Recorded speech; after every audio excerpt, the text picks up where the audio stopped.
تشهد العلاقات المغربية الجزائرية قطيعة دبلوماسية واقتصادية وسياسية انعكست بشكل صريح على القطاع الرياضي في الفعاليات الأخيرة، وتتجلى أحيانا بحملات إلكترونية لم تفلح في بث الخلاف بين الشعبين الشقيقين. فالجزائريون فرحوا كالمغاربة بأداء المنتخب المغربي في كأس العالم. جمال بلماضي مدرب منتخب الجزائر وأفضل مدرب في أفريقيا لعام 2019 كان حاضرا للتصويت في جائزة الفيفا للأفضل. احذروا لمن منح أصواته.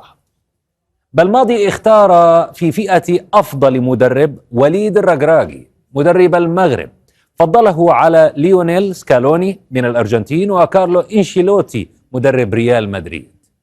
أما عن فئة أفضل حارس مرمى فاختار ياسين بونو حارس المغرب كأفضل حارس، وفضله على إيميليانو مارتينيز حارس الأرجنتين وإيدرسون حارس مانشستر سيتي.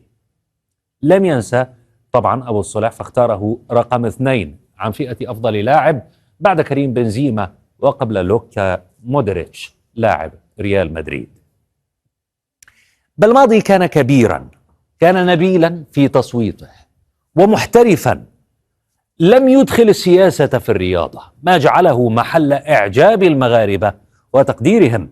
أبدأ من هذه التغريدات لأبو جاد يقول: وضع الركراكي في المركز الأول، الثاني والثالث لا يهم، هو مجرد تفصيل. شخصيا أحب وأحترم جمال بلماضي كمدرب وكشخصية منذ سنوات، لكن مثل هذه المواقف تؤكد أنه شخصية تستحق الاحترام.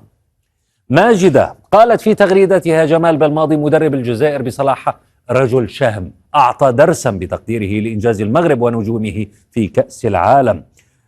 زيناد صالح يقول: معروف أن الركراكي وبلماضي يتبادلان كل الود والاحترام، كل مرة يتحدثان عن بعضهما، تحس أن هناك فخرا بما يحققه الآخر. عادل الغماري يقول لك: بلماضي رجل رشيد ولم يذكر المغرب بسوء قط، شخص يفرق بين الرياضة والسياسة. جل المغاربة يحبون بلماضي لاحترافيته وعمله الجيد مع منتخبكم. محمد صلاح صوت أيضا بصفته قائد منتخب مصر